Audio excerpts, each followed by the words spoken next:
you go to school every single day and wherever else, and you get treated like that continuously, and it starts building and building. And then finally, you start to believe them, or you have like that breaking point and you hit fight or flight. And that's what happened.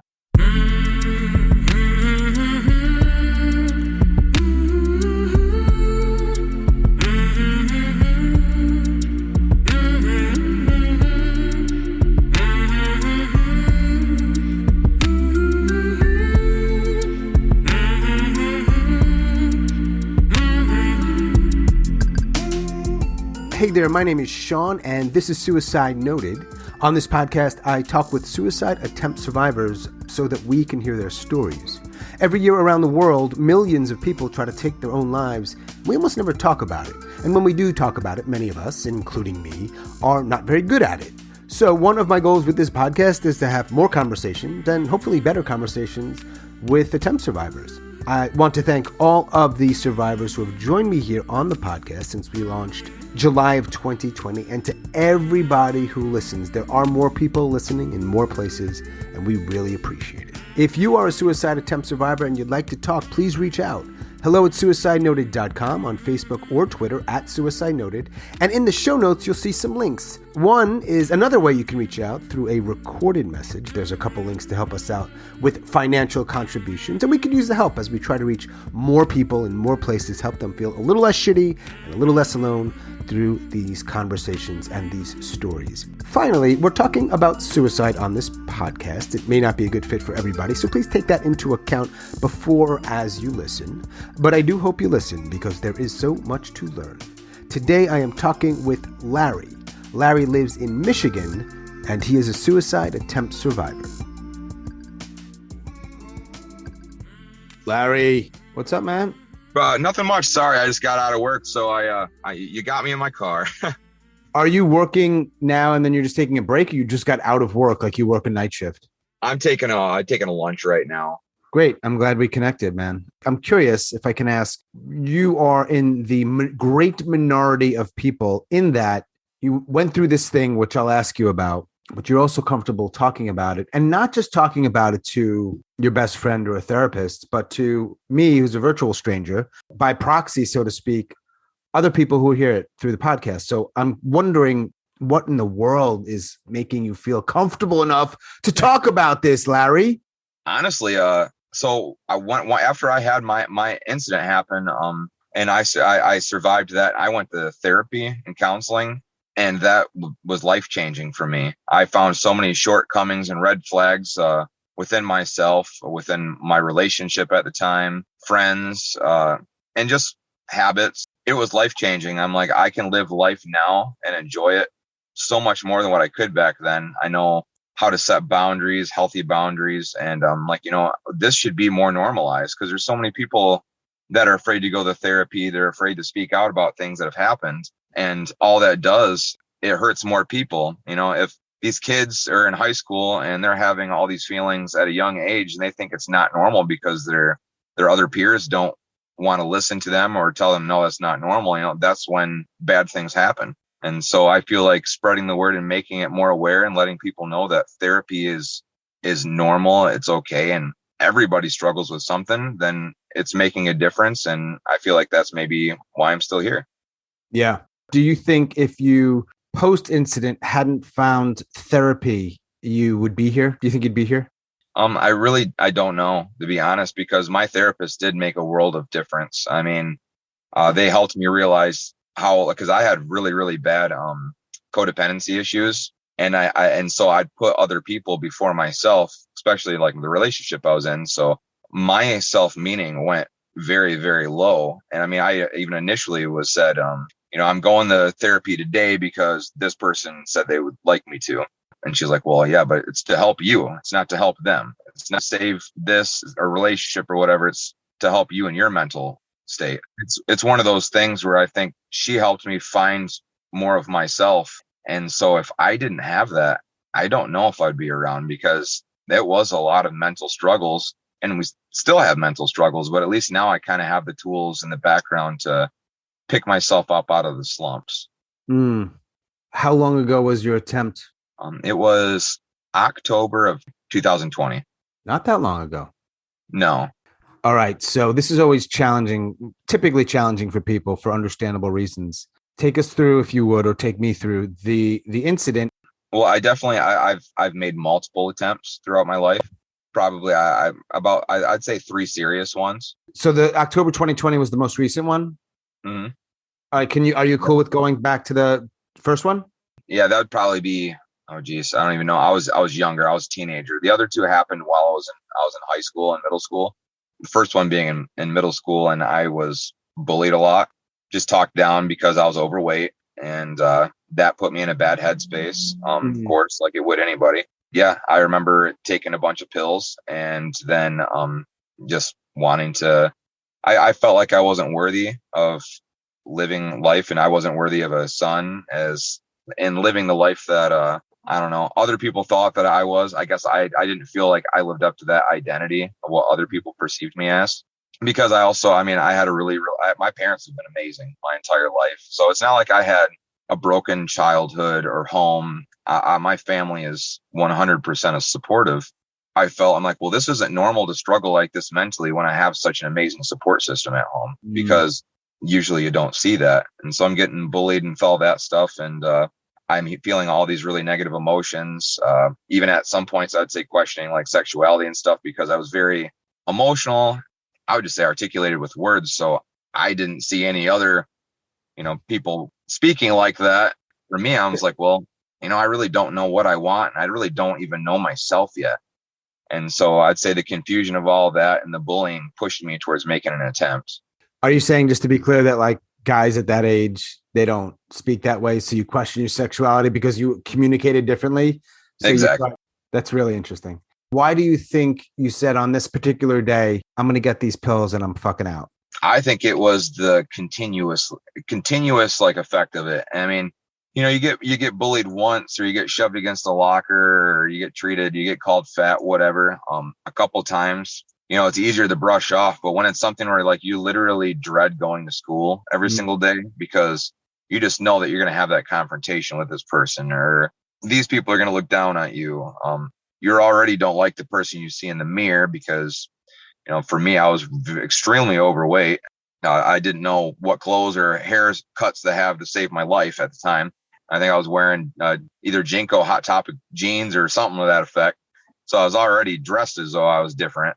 Yeah, you go to school every single day and wherever else, and you get treated like that continuously, and it just starts building and building. And then finally, you start to believe them, or you have like that breaking point and you hit fight or flight. And that's what happened. I think a lot of other people either don't have that continuous pressure, or they're just better at handling it, just a different mentality. But I think that's part of it, is the continuous pushing and prodding and stuff like that. So, and then also the social media thing was becoming a bigger thing. So you could see more and more of that bullying too, as I was getting to that age.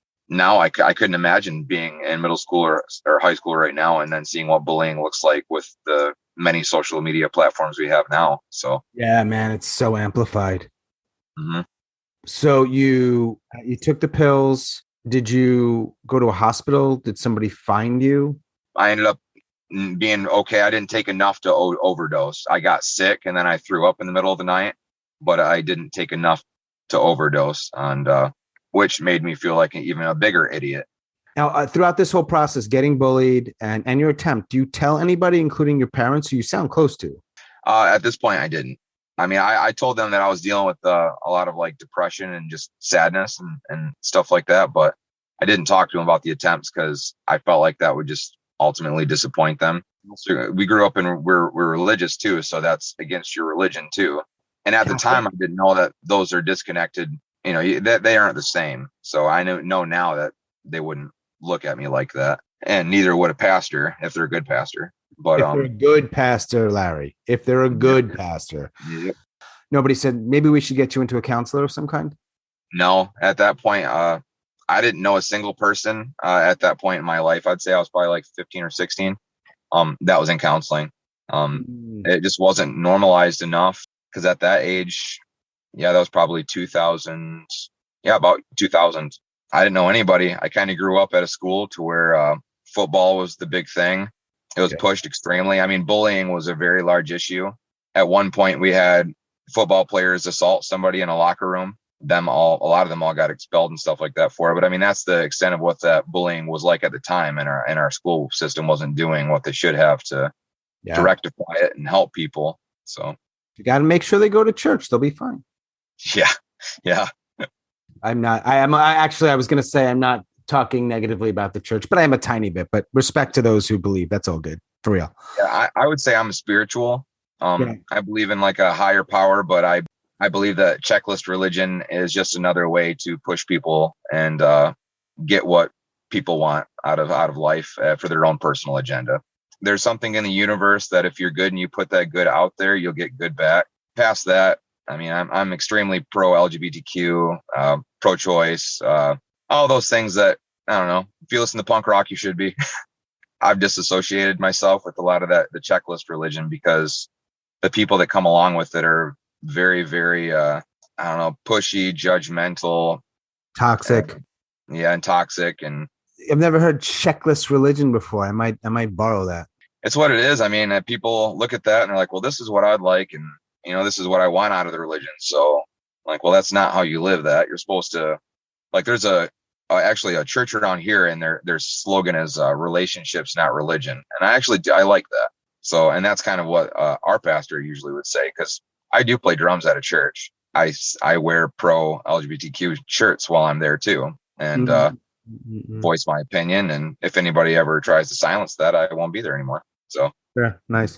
That's good. I have a feeling 15-year-old Larry wasn't as bold, but that's just, we grow up, we change. Well, and I see people out there, and I see people that are probably feeling the same way I felt when I was that age, and they didn't have anybody in front of them to be able to look up to and be like, oh, I guess that's normal. So it's okay to feel struggling, or to ask to talk to a counselor, to talk to my mom and dad about these feelings. I actually did. They put together a semicolon Sunday one week, and I spoke about my whole incident there in front of everybody at the church for 2 different services. And wow, it made a difference for people. So yeah, and it made a difference for me. Stuff like that, I do feel makes a difference in the community, and for people that don't necessarily have that in their lives to look to. Yeah, man. Sometimes it sounds so cliche, but sometimes one person really can make that impact. No doubt.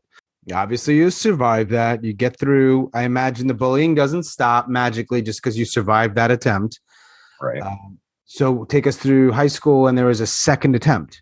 That one was, I would say, 2003 or 2004. Same thing. Overworked, bad relationship, more codependency, and everything to the same extent. I always felt like I couldn't be alone. I felt like I was meant to be with somebody that feel complete. So you got into high school. Did something change where you were able to attract somebody or connect with somebody like that? Yeah, I started playing music. I started gaining more confidence because of that.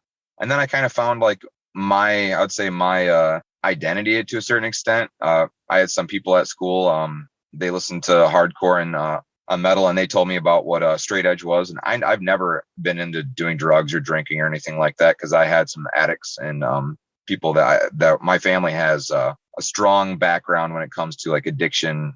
I don't know. It's really they have easily addiction issues with food, drugs, whatever it may be. So I've always was cautious about it, because I was afraid of ending up like some of my family members. And so when one of these people told me about the philosophy of being straight edge, which is from Minor Threat, and I was like, that's cool. Identify that. And I was like, we all just go to hardcore shows and punk rock and eat pizza.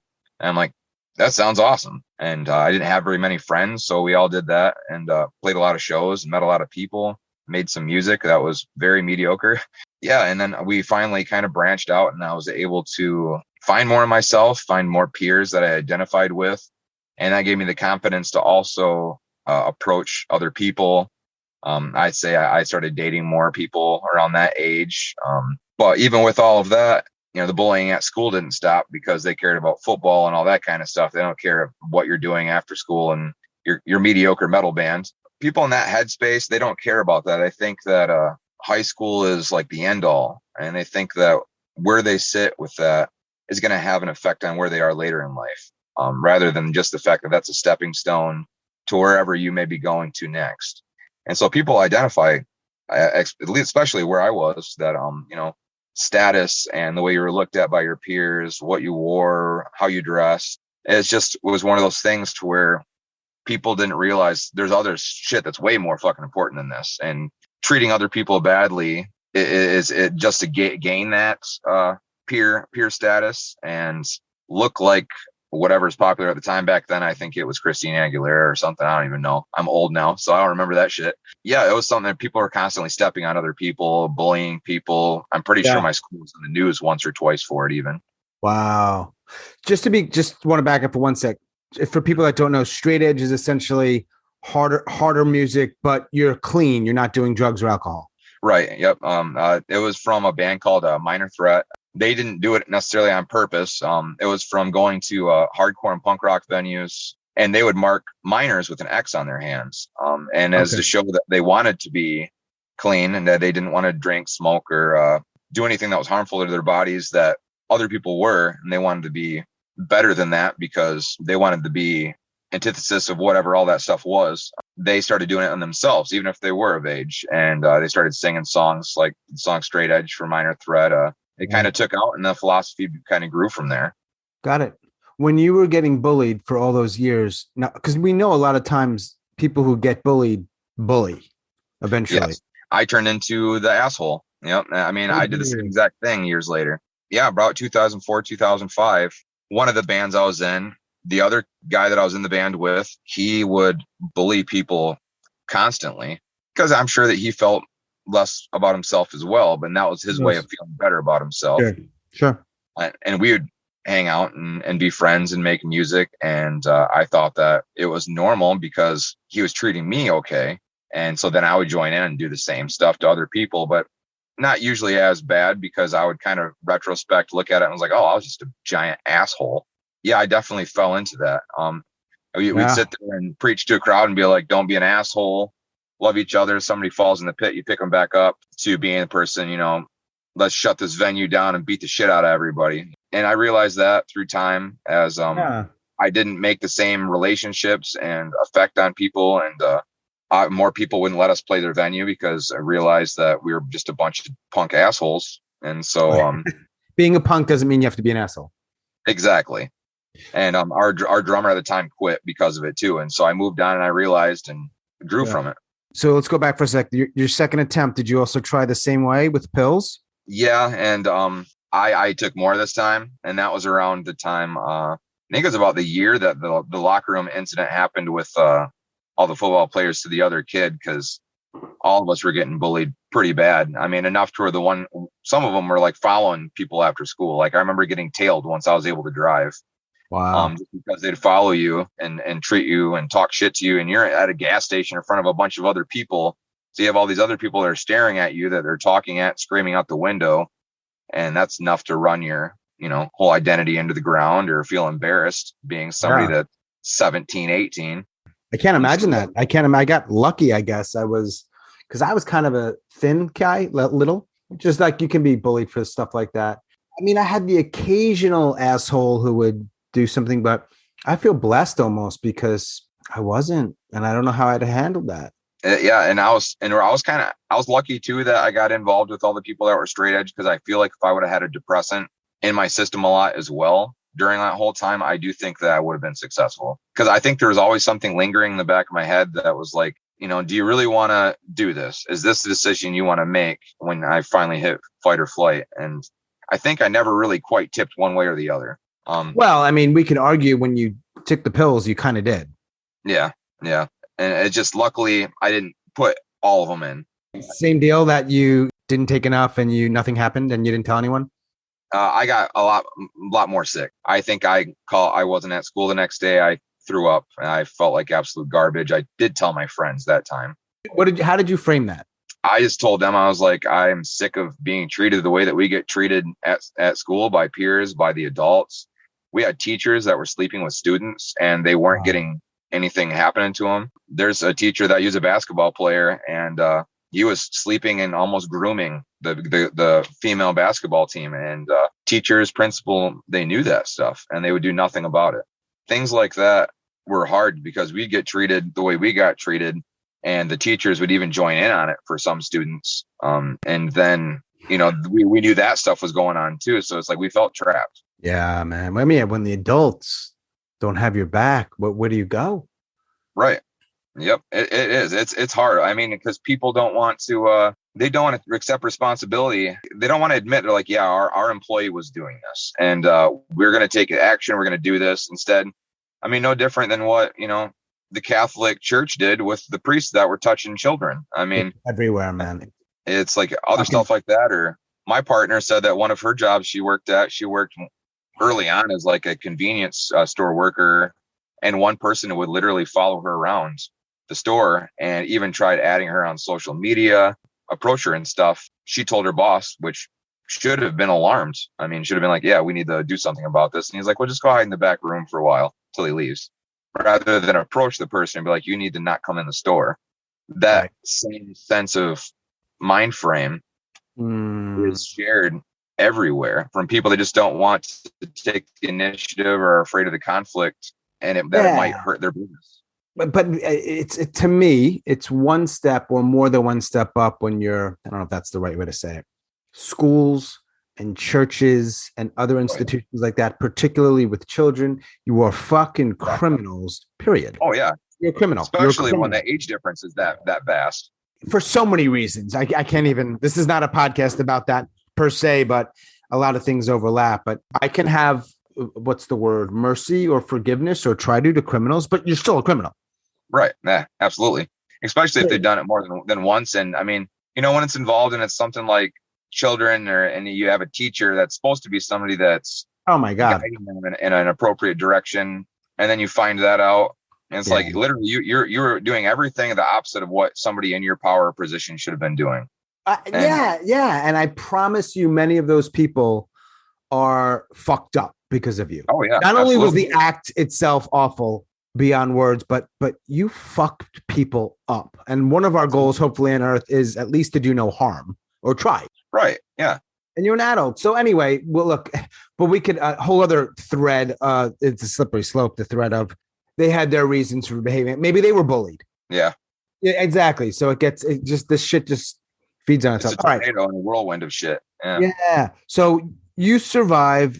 You tell your friends. You get out of high school. What are your 20s like? Because I know that in we're getting to October of 2020. So it sounds like your 20s, do they improve at all a little bit? You don't have an attempt. Are you thinking about it? Yeah. My 20s were probably, I don't know, night and day compared to what it was. Cause I ended up forming a band. I mean, we're still kind of dickheads, but we got decently successful. So we met a lot of people. We met a lot of bands. We played like a Warped Tour date in Detroit. I had a lot of really good experiences of meeting people. I met a lot of amazing people in Indiana.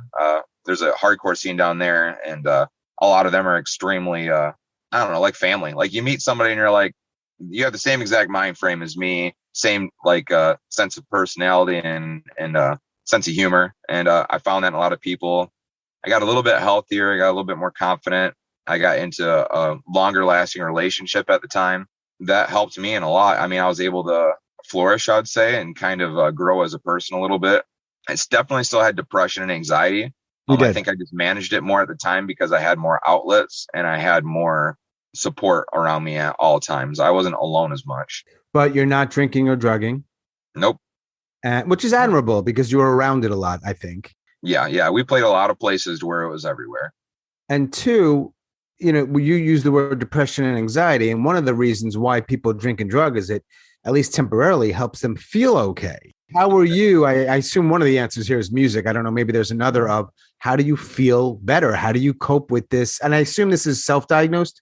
Yes. Well, yeah, until I started finally seeing a therapist later. It was the music, screaming into a microphone. Because at that point I was just the lead singer of a band. Yeah. I was able to get that aggression out. I was able to write lyrics that help push my thoughts out. Yeah. And I have to say, like, as somebody who's done some speaking and done some stage work, there's a feeling, I don't know if the word's empowerment, but something about having a microphone and people listening. Oh, yeah. And the lights are on you, the chubby guy from middle school. They're listening to fucking me. No, right, exactly. And you're like, I didn't think I'd ever be in this situation because I thought I was going to get my head shoved in a fucking locker for the rest of my life. Yeah, no, absolutely. And that helped me a lot. That band kind of disintegrated through time because we were so angry. And that's the one that the drummer left first. So I attempted to play drums at first because I was a drummer. And then it just kind of fell apart. And at that time, I was already in a long lasting relationship with somebody. And then after that, her and I joined another band. That one was called Infinite Design, with a lot of the people that are in my band now. Well, I was in that band with them for almost 10 years, wrote a lot of music, had a lot of fun experiences together, playing shows. And I was with somebody. And I think having that camaraderie helped me through my time of loneliness once me and this other person split, because I had found out that she was cheating on me. And so I had left from Kalamazoo, where I was staying with her, and moved back to Muskegon. And so I moved back in with parents, and my codependency still wasn't gone. So I immediately started dating somebody else within 3 months. I would imagine losing a partner is always going to be difficult, but somebody who is codependent, it sounds like it might even be more difficult in some ways. Yeah, it is.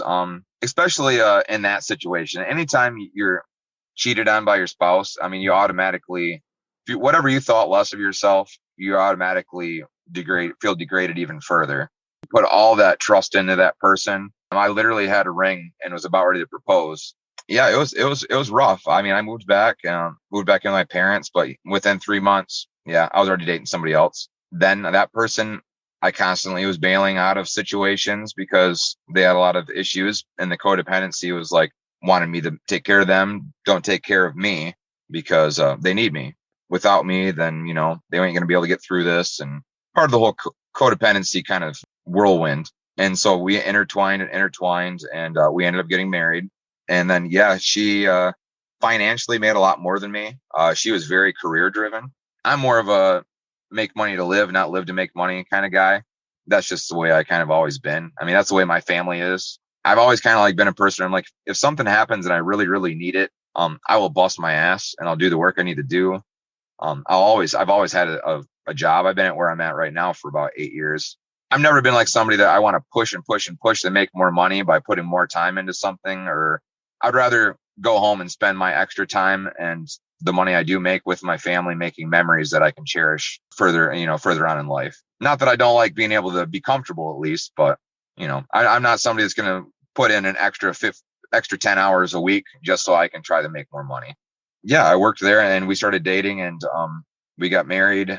She had some mental health issues too.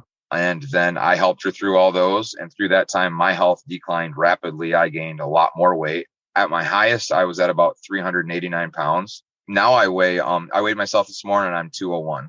Wow. This last year, I had the gastric sleeve surgery. So I'm about a year out. So when you're gaining the weight and things are starting to go sour, what year is that about? Give me some context. It was really rough. I was trying to help her. And then all of a sudden, it was all extremely sudden. The whole thing kind of came out of nowhere. When was this? This was 2019. So we started arguing a lot more because, well, I'm going to say arguing. She just wasn't present in the situation, really. I found myself being more at home. And so the depression kind of kicked up more. I wasn't going out. I'd quit the band that I was in. That was with all my friends. So I didn't have that outlet any longer. It would just became more and more just everything driven on her and what she wanted, which part of it was my fault because I was codependent and I let it happen and I didn't put my boundaries down. That whole year went by.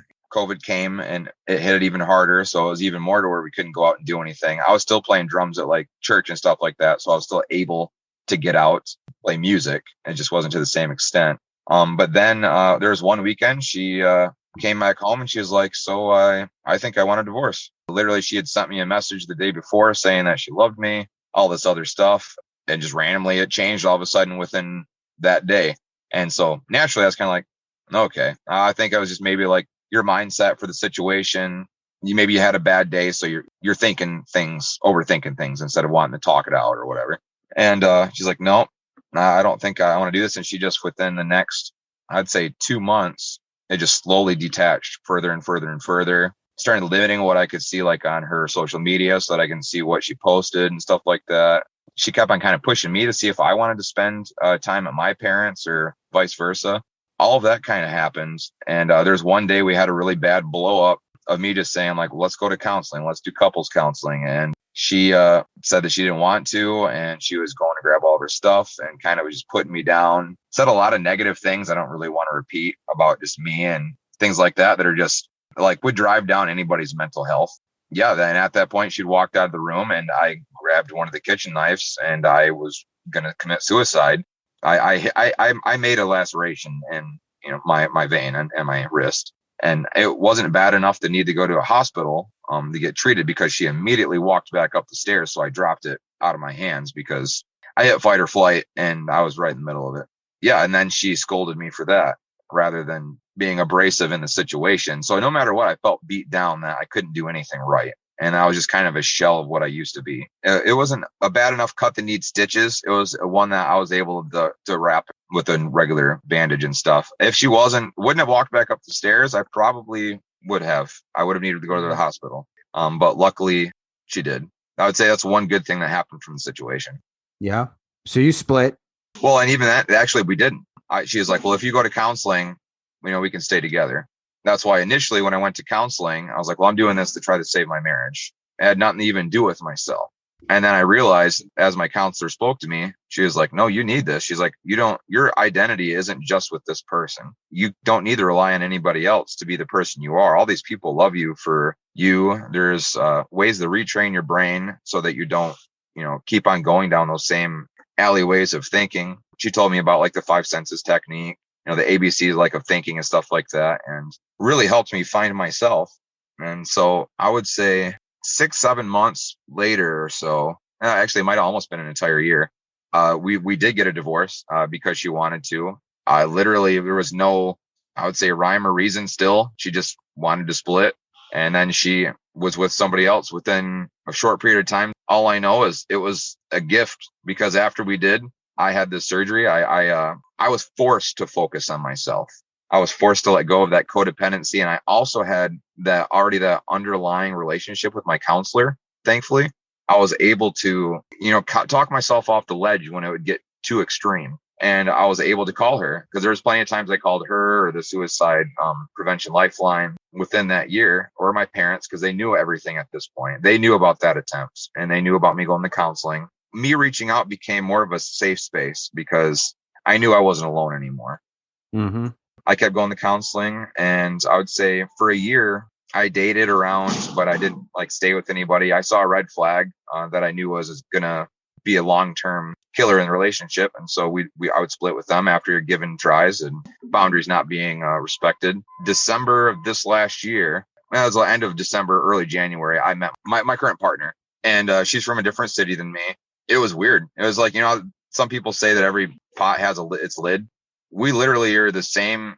I would say the same identity. I wouldn't say the same identities, but it's weird. We complement one another because we have a lot of the same outlooks on life. We had the same boundaries when we first started talking, same kind of things going. So we started dating in January, and we've been together for almost 6 months, and not had one single argument. It's because it's been very easy. And then we didn't force it, and it just happened naturally. She ended up moving in after a while of dating. At the time, I was in 4 bands, so I was definitely still not pushing anything off the table, like music wise. I was doing a lot of stuff for suicide prevention at the time too. So she knew about all of that and admired that as well. That was one of the things that drew me to her as well, because she has a semicolon tattoo as well. She had dealt with depression, anxiety, and things like that as well. So at this point, I'm surrounded by a lot of loving people, and I feel like I'm able to make a difference with those people in the world around me. I've cut myself down to 2 bands because 4 just wasn't manageable, especially considering 2 of them was in another state. From that attempt, and then the counseling I received afterwards, getting a divorce, having the surgery, and becoming healthy again was life-changing. I went to a festival last year called Furnace Fest. That's literally just all a bunch of bands that I listened to when I was younger. And that was the first time I was able to go to a concert or festival and actually enjoy myself 100%, not feel like I was going to blow up because I was so overweight. It felt amazing. I've been still riding that high because my health is good. My family life is amazing. My partner is amazing. She is a huge heart and supports me with everything, and I support her. She's a nurse. So, right there, she already is a caring person with her job too. So my mom is actually a nurse. So those 2 get along and talk about a bunch of shit I don't understand. It's above my head, but everything's, come together. And I feel like that's what life does. And that's what therapy will bring you. That helps you figure out who you are as a person. It helps you figure out, your red flags, what boundaries maybe you should find, your coping skills. And once I feel like you learn all those things, you're able to understand who you should surround yourself with. And if not, and they change, you're able to figure out who to cut out of your life real fucking quick. And I've let go of a lot of different friends within the last 2-3 years because of that. Figuring out, I'm like, you weren't healthy for me, or you were taking advantage of me and just wanted to be friends with me for this, or we just don't mesh. We don't have the same personalities. We don't have the same wants or needs in a relationship. So that's kind of where I am now with a lot of stuff. And therapy, I would say, is 99% of the reason that I am where I am.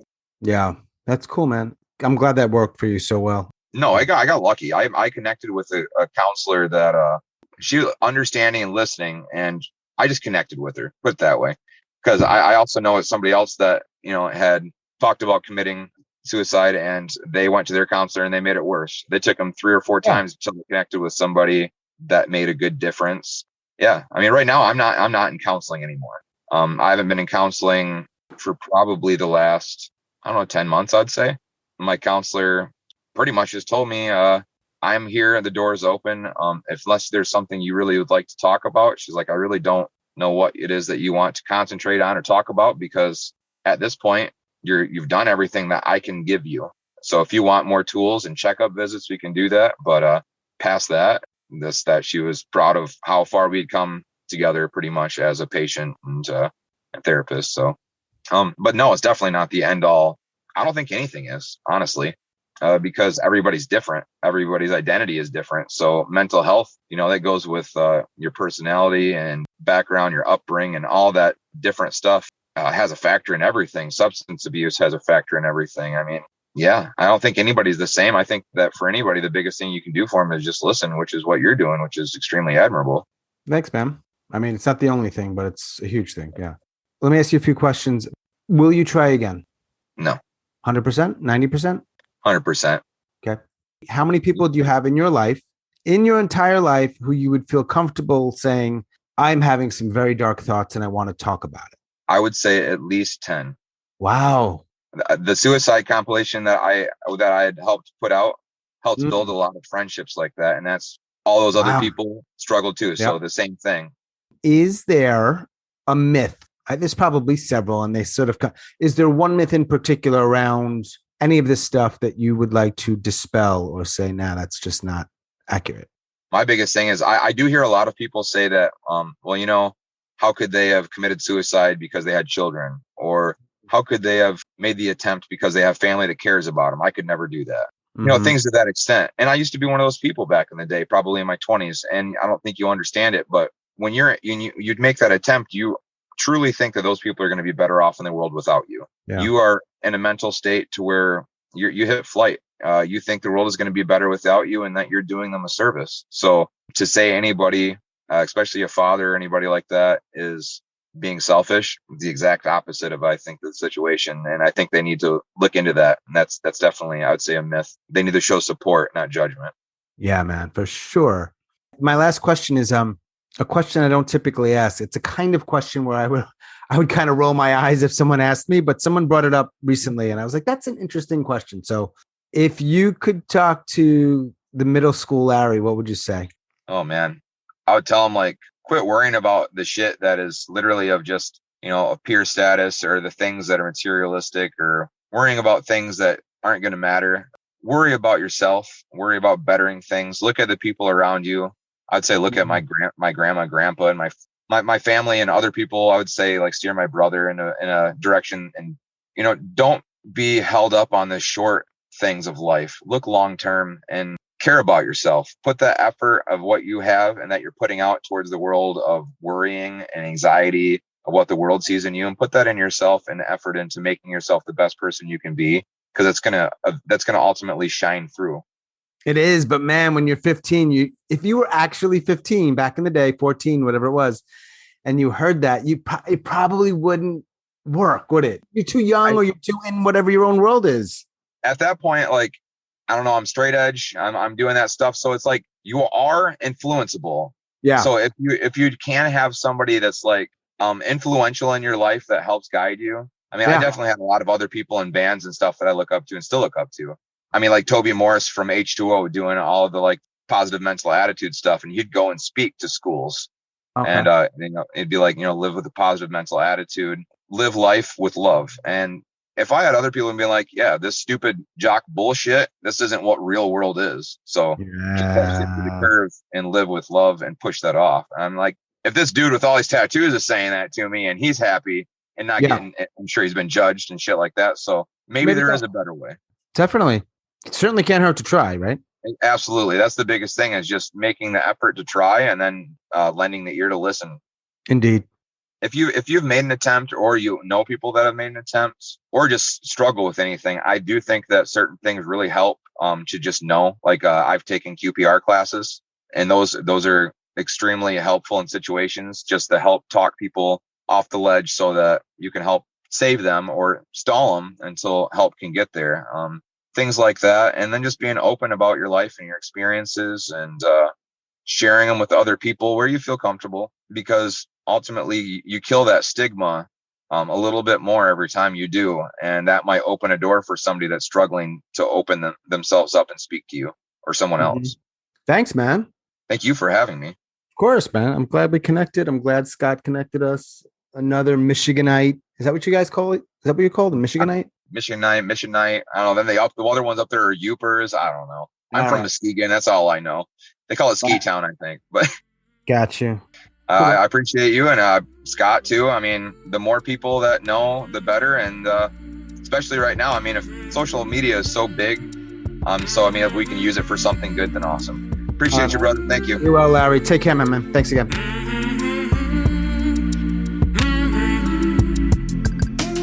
As always, thanks so much for listening and all of your support. And special thanks to Larry up in Michigan. Thank you, Larry.